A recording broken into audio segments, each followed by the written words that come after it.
Beneath the streets of Paris, there is another world, silent, endless, and filled with the remains of millions.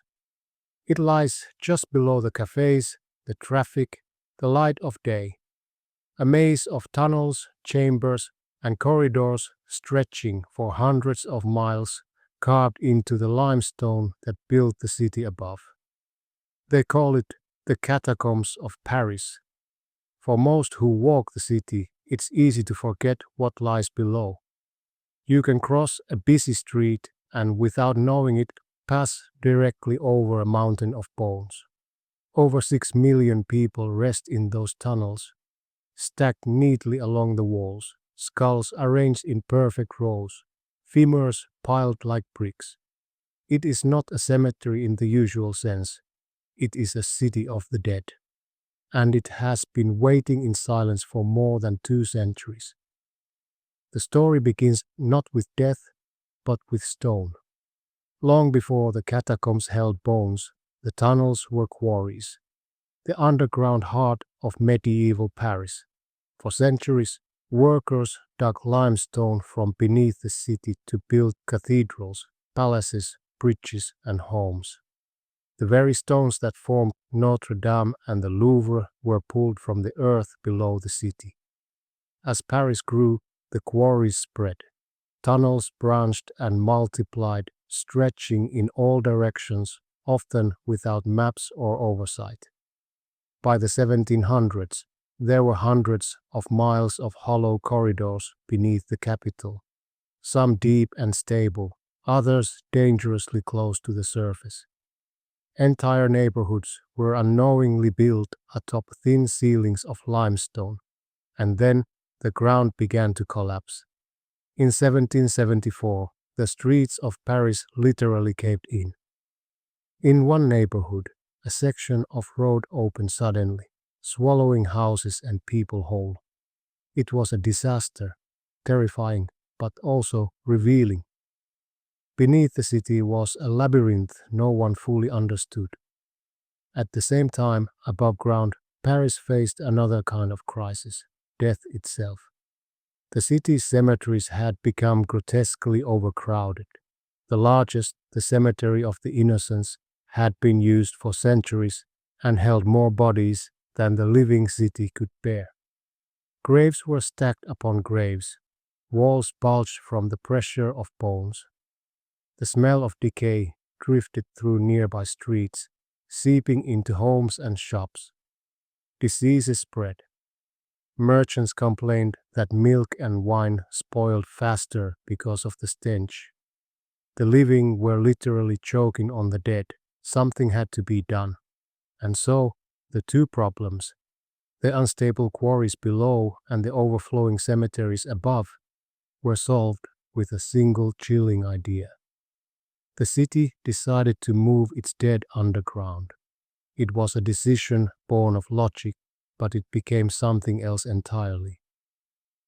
Beginning in 1786, under cover of darkness, long funeral processions began to wind through Paris. They were unlike any the city had seen before.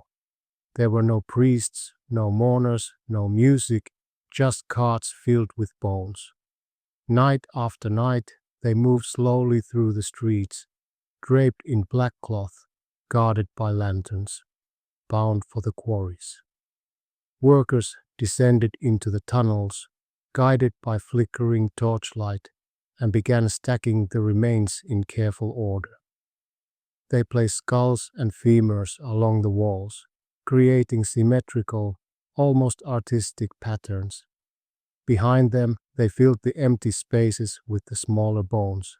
Each section was marked with plaques naming the cemeteries from which the remains had come. The work continued for years. By the time it ended, more than 6 million Parisians had been relocated to their new resting place. The tunnels had become a necropolis, a city beneath the city. But the catacombs were more than just storage for bones. They became a reflection of human order and obsession, the desire to bring beauty even into death. In the dim glow of torchlight, The workers arranged the remains with eerie precision. Walls of skulls, arches of bone, entire corridors that seemed like artwork sculpted from mortality itself. When you stand there today, surrounded by millions who once lived and breathed, you feel something almost sacred. Not fear exactly, but the weight of time. Each skull once belonged to a person who walked the same streets above: a baker, a soldier, a mother, a child. Their city has changed, but they remain silent witnesses beneath it all. The catacombs were sealed for decades after their completion, their location known only to city officials. But rumors spread. Whispers of the underground world, of candlelit walls and forgotten corridors. By the early 1800s, curiosity overcame fear. Visitors began requesting tours. Writers, artists, and philosophers descended into the tunnels, fascinated by the strange beauty of the place. It was macabre, but mesmerizing, a reminder of death that somehow made life above feel more vivid. Even Napoleon is said to have visited the catacombs, walking through the darkness in silence. He called it the most solemn monument of Paris. He wasn't wrong. Over the centuries, the catacombs have become many things: a burial ground, a museum, a forbidden playground for explorers, and a mirror reflecting the soul of the city above. Because Paris, for all its light, has always had a shadow. And that shadow lies deep below, where the walls breathe cold air and the silence has a sound of its own. The people who moved the bones could never have imagined what the catacombs would become. That centuries later, millions would descend not to bury the dead, but to witness them. To stand face to face with mortality, surrounded by the remains of 6 million others, and to feel, perhaps for a moment, the thin line that separates life from history. And as the lights of the living city shine above, the dead remain below, waiting unchanging in the quiet stone corridors of the underground city of the dead. To enter the catacombs is to leave the living world behind. You pass through an unmarked doorway, down a spiral staircase that seems to have no end. The light fades, the sound of the city disappears. At the bottom, the air grows cold and damp, and a narrow tunnel stretches into the darkness. You are 40 feet beneath Paris, inside the bones of the earth. At first, there's nothing unusual, just rough walls and dripping ceilings. But as you walk, the tunnel opens into something impossible, a chamber lined with skulls stacked in perfect symmetry. They stare out with hollow eyes, row after row, forming walls that stretch endlessly in both directions. Each skull once belonged to a living person, and now, together, they have become the architecture of death. When the catacombs were first filled, they were meant to be silent, but over time, silence attracts secrets. By the early 1800s, people began to whisper that the catacombs were haunted, not by ghosts, but by ideas. The workers who stacked the bones swore they heard voices when they were alone. Sometimes they would find tools moved or piles rearranged. They said the dead didn't like to be disturbed. For a time, the city forbade anyone from entering. But curiosity has always been stronger than law. In 1809, the Paris Inspector General of Quarries, Louis-Étienne Héricard de Thury, decided to make the catacombs accessible, not as a tomb, but as a museum. He installed archways, plaques, and columns. He labeled the bones by their original cemeteries, turning chaos into order, death into exhibition. The first official tours were lit by hundreds of candles. Visitors were guided by men holding torches, their footsteps echoing through the narrow corridors. The air smelled of wax and limestone. They descended in silence, then emerged hours later, pale and quiet, as if they had returned from another world. Writers and artists came seeking inspiration. Some fainted, others wept. Victor Hugo wrote that Paris was built of two cities, one of the living and one of the dead. He wasn't speaking in metaphor, but the catacombs didn't remain a place of controlled wonder for long. As the century went on, it became a refuge for those who didn't belong above ground: rebels, lovers, poets, and the desperate. During political uprisings, revolutionaries used the tunnels to move unseen beneath the city. They met by candlelight, their voices whispering between skulls. During times of occupation and war, soldiers hid weapons there. The catacombs were both sanctuary and trap, a place where you could vanish completely. As decades passed, people began to map the labyrinth, but no map could capture its full reach. The network of quarries beneath Paris extends for more than 200 miles, some parts carefully reinforced, others crumbling and forbidden. Only a fraction became the ossuary. The rest remained an underworld of tunnels that even locals fear to enter. Those who wander without guidance often never return. There are stories of explorers who lost their way, their lanterns dying slowly, their voices swallowed by stone. In 1793, the same year the revolution took its bloodiest turn above ground, a doorkeeper named Philibert Aspert entered the catacombs with a single candle, seeking a hidden cellar of wine. He never came back. His body was found 11 years later, identified only by the key ring still clutched in his hand. Today, his grave remains deep in the tunnels, a lonely reminder of how quickly curiosity turns to tragedy. Even after that, the catacombs continued to call to the living. By the mid 1900s, groups of secret explorers, the cataphiles, began to enter illegally, crawling through forgotten entrances and old maintenance shafts. They mapped the tunnels, built secret rooms, even held concerts and film screenings far below the city. In the darkness, art and rebellion found a new home. The catacombs became a mirror of Paris itself, culture layered on chaos, beauty built over decay. Every generation seemed drawn to them for its own reasons. For some, it was adventure, for others, mourning, and for a few, it was faith. The idea that among 6 million silent witnesses, you might find meaning. There are places down there few have seen, old carvings left by quarrymen centuries ago, altars from forgotten rituals, entire sections where the bones form arches and hearts, arranged by workers with quiet reverence. No one knows how many chambers remain untouched, sealed by collapses or deliberately hidden. Some say there are catacombs beneath the catacombs, older tunnels lost even to history. The deeper you go, the more time seems to dissolve. The air becomes heavy, and footsteps echo longer than they should. It's easy to believe the stories of those who claim the catacombs have a presence, not of ghosts, but of memory itself.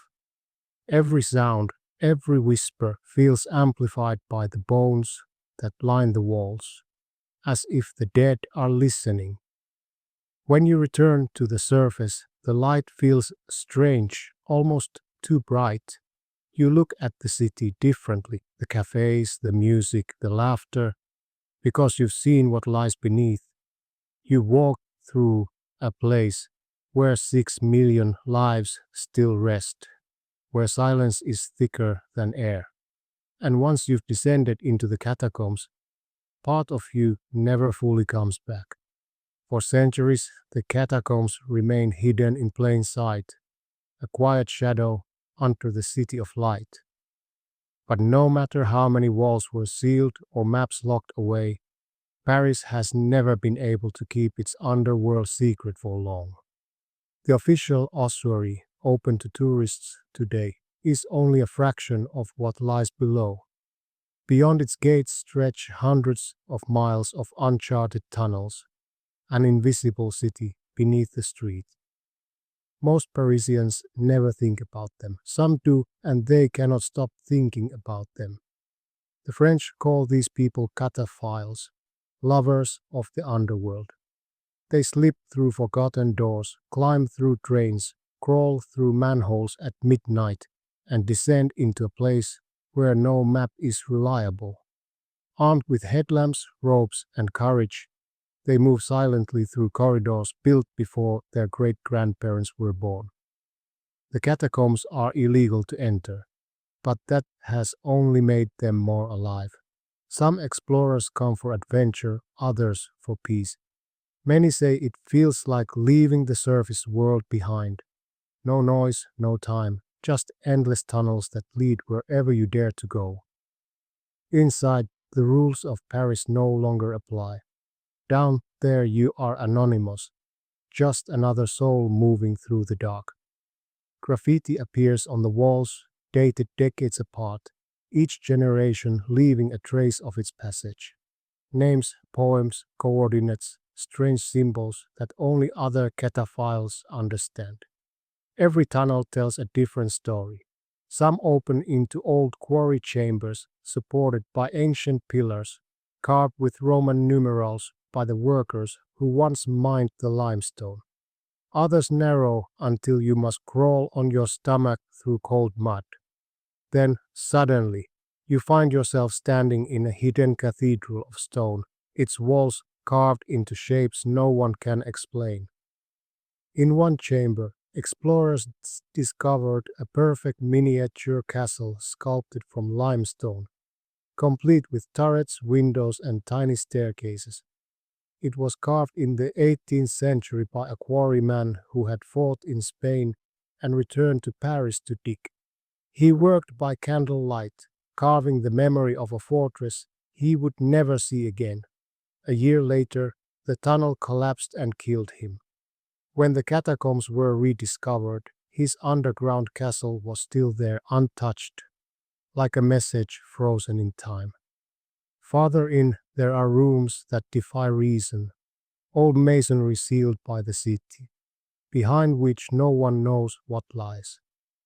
Some say they lead to deeper levels. Others believe they were bricked up to contain something best forgotten. The catacombs have always attracted secrets. During the French Revolution, rebels met there in hiding.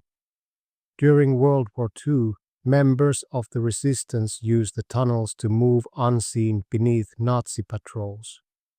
When the Germans occupied Paris, their soldiers also built a bunker underground, directly beneath a high school, unaware that the resistance met just a few corridors away. Above, the war raged. Below, the silence of the dead surrounded both sides.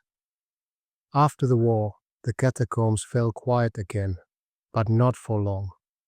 In the 1970s and 80s, a new generation of explorers found their way in.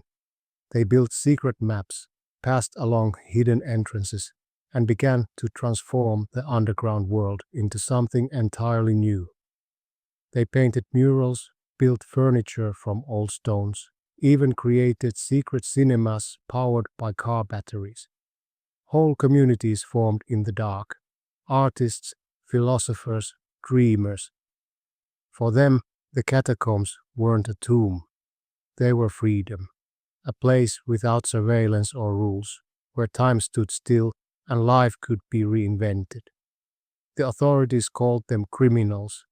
The cataphiles called themselves historians. They claimed they were preserving what the city had forgotten, maintaining maps, cleaning tunnels, marking dangerous areas, rescuing lost explorers. And in a way, they were right.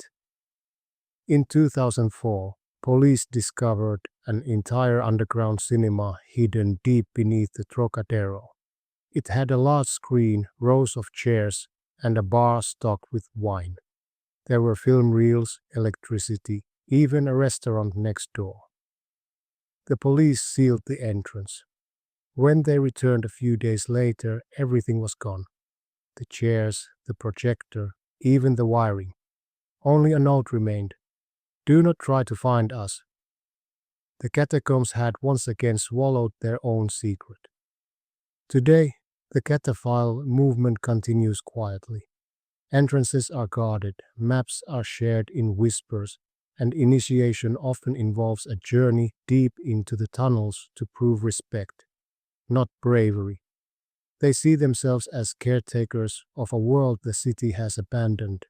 They polish the plaques, repair walls, and record their explorations on hand drawn maps as if the underworld were a living museum. And in a way, it is. Each chamber, each carving, each inscription carries a fragment of human memory.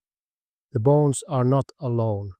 They are surrounded by the echoes of everyone who has walked those corridors. Quarrymen, revolutionaries, soldiers, lovers, explorers. Every generation leaves something behind. But for all its fascination, the catacombs are dangerous. The air is stale and heavy. The tunnels twist in ways no compass can follow. A single wrong turn can trap you forever. Even seasoned explorers admit that when their lights flicker, they feel the weight of the millions surrounding them. It's not fear of ghosts, it's the awareness of how thin the wall is between presence and oblivion. The French government tries to patrol the tunnels, sending in special police known as cataphlix. They roam the passages, sealing new entrances, chasing trespassers, confiscating maps. But the catacombs always find new openings. Paris shifts, new cracks appear, and the underworld breathes again. No matter how many times it's sealed, people will always return. Because the catacombs are more than a place. They are an idea that beneath every civilization, beneath every story of life and art and glory, there lies a quiet reminder. A reminder that everything built above will one day fall back into the earth. To walk through the catacombs is to move through history's longest echo. Every sound lingers, the drip of water, the crunch of gravel, the slow rhythm of breath. You are surrounded not by darkness, but by memory. Millions of them. Each skull along the wall is a story without a name. They come from every class, every trade, every century of Parisian life. Nobles and peasants, soldiers and scholars, lovers and thieves, all stripped of their differences, arranged in perfect order. The catacombs do not care who you were. Down here, all are equal. This is what Parisians once called l'Empire de la Mort, the empire of death. It was not built to glorify the dead, but to organize them. Yet in doing so, it became something greater, a monument to the fragility of everything above. When the workers arranged the bones, they did not simply pile them away. They built them like walls, like art. Every pattern, every symmetry was deliberate, as if beauty itself could soften the horror of mortality. They formed crosses of skulls, arches of femurs, circles that seemed almost ceremonial. By torchlight, it must have looked like the architecture of another world. In one passage, a stone plaque bears a simple inscription: Stop, this is the empire of death. Visitors who read those words understood immediately. They had crossed a boundary. Above ground was the city of the living, below the city of what remains. Over time, philosophers and poets began to see the catacombs as more than a curiosity. They saw them as truth, the most honest reflection of human life Paris had ever built. In the salons above, people spoke of art, love, and revolution. But below, in the cold stillness, lay the reminder that all revolutions end, all loves fade, and all art crumbles. During the Romantic era, Writers like Chateaubriand and Baudelaire describe the catacombs as the heartbeat beneath the skin of the city. For them, it was both terrifying and strangely comforting, proof that even the most magnificent civilization must one day return to silence. By the 19th century, visits to the catacombs had become a rite of passage for thinkers, artists, and travelers. Some sought inspiration, others humility.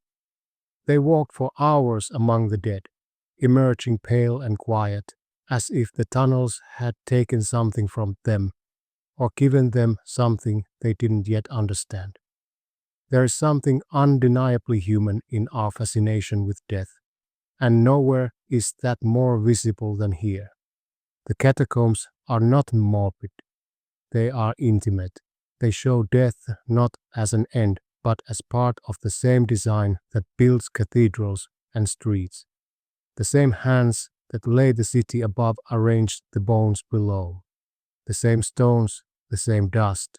Each wall is like a heartbeat frozen in time. The arrangement of bones, the inscriptions carved into the pillars, even the dripping of water through the limestone, all feel deliberate, like a ritual without beginning or end.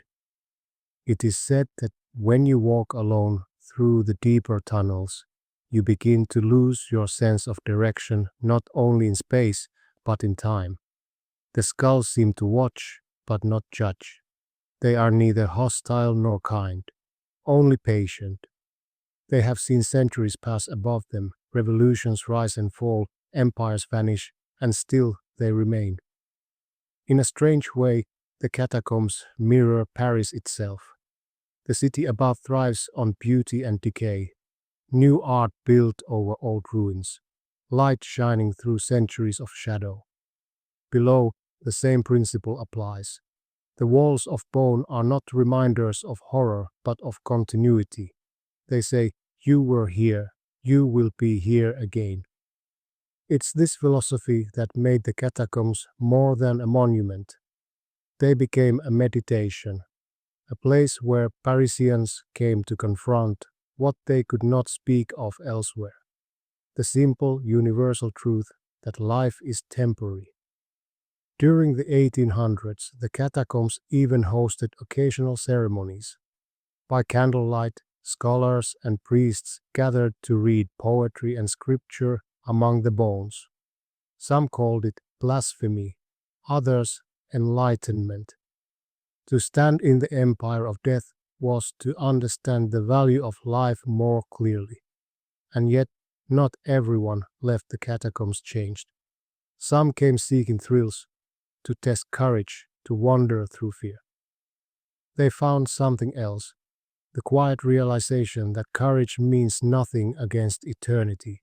The bones do not move, they do not care, they simply are. Even today, people bring offerings, flowers, notes, candles, sometimes even photographs of loved ones. They tuck them between skulls or leave them on the old stone altars. The city clears them away, but new ones always appear. It's as if the living still feel drawn to speak to the silent. Some visitors say that after spending time in the catacombs, they dream differently. They see faces they do not recognize, hear faint sounds of footsteps or dripping water in their sleep. Others report nothing at all, just a strange peace, like they left a part of themselves down there. The catacombs do that. They strip away noise, hurry, pride. They reduce life to its simplest truth, that we are all made of the same fragile material, and that, in the end, we all return to the same place. The empire of bones is not about death conquering life. It is about life finding meaning through death. Every skull is a reminder not of what ends, but of what connects. The tunnels themselves are arteries, carrying memory through the body of the city. Paris lives because its dead still rest beneath it, silent but present, holding its foundations together. And perhaps That is the greatest irony of all, that the city of light stands upon an empire of darkness, and that both depend on each other to exist. Paris has always been called the city of light, but beneath the light it has always carried a shadow. The catacombs are that shadow, an echo of everything the city tries to forget and everything it cannot live without. 200 years after the last bones were placed, the tunnels still breathe. The air is cold and heavy, the walls damp with the slow rhythm of time. Drips of water fall from the ceiling, like the heartbeat of the earth. Nothing moves, yet everything feels alive.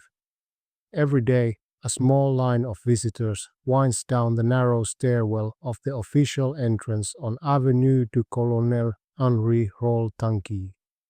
They descend 40 feet, leaving behind the noise of traffic and the scent of roasted chestnuts from the street above.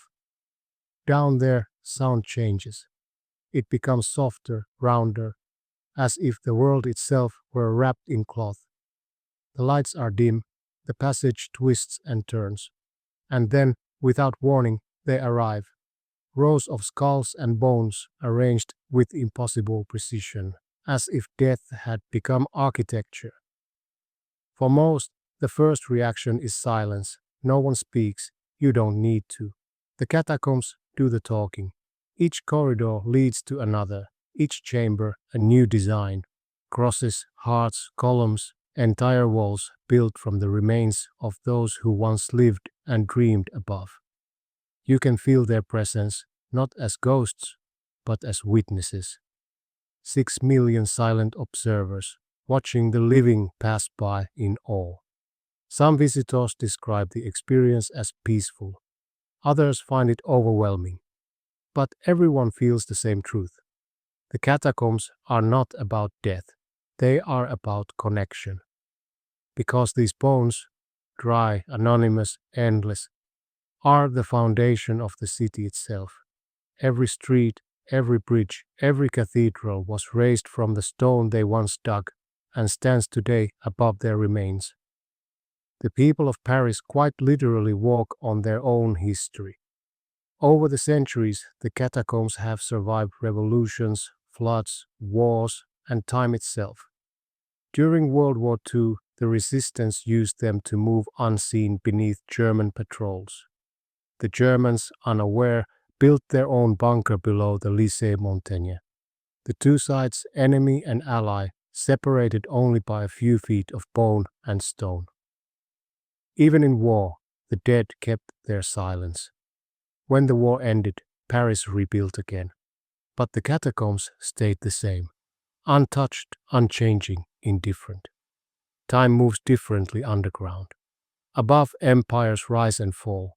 Below, the bones remain. In recent years, the catacombs have become more than a monument. They've become a mirror of our age.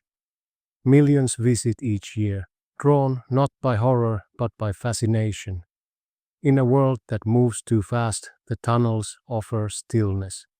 In a culture obsessed with youth, they offer honesty. And in a time of noise, they offer quiet. But beneath that fascination, there's also a warning. Every civilization believes it will last forever. Every generation builds as if the present will stand unbroken. Yet the catacombs remind us, even the greatest cities eventually crumble, and all that endures is memory. Modern explorers still find their way into forbidden tunnels, some documenting their journeys, others keeping them secret. They move through knee-deep water, crawl through collapsed passages, breathe the thick air that has not changed for centuries. They say it feels like walking through time itself, as if every step takes you deeper, not just underground, but into the heart of humanity. Down there among the bones, you begin to understand something simple but profound. That death is not the opposite of life, but its reflection. The catacombs do not mourn. They remind. They say, quietly but clearly. You are temporary, but you are part of something infinite. At the end of the official tour, before the staircase back to the surface, there's a small stone tablet. It reads, "Here begins the realm of the living." You climb the steps, and as you rise, the air warms. You hear the city again. Footsteps, traffic, laughter. You step out into daylight, blinking against the sun, feeling as if you've returned from another world. But something follows you. Not fear, something quieter, an awareness. You realize that the life above only feels bright because of the darkness below. At night, when Paris glows along the Seine and music drifts through the streets, the catacombs remain still. Millions of souls sleep beneath the lights, keeping silent watch over the city that forgot their names. And though the world above changes every day, new buildings, new wars, new dreams, nothing down there moves. The empire of death endures, untouched, eternal. Some say that's what gives Paris its soul, that its beauty depends on its sorrow, its brilliance on its darkness, that the city of light must rest upon the city of bones. Because without death, there is no meaning in life. When you think about it, maybe the catacombs are not a warning at all. Maybe they are a promise that even when the noise fades, when the last light goes out, and when all that we've built collapses, something will remain. Not fame, not wealth, just the simple proof that we were here, that we built, that we lived. The catacombs of Paris are the proof, carved into stone, wrapped in silence, and held together by memory. They are not the end of the city, they are its beginning. And when night falls and the streets grow quiet, the living and the dead breathe together, one above, one below, the two halves of Paris, forever bound, forever awake.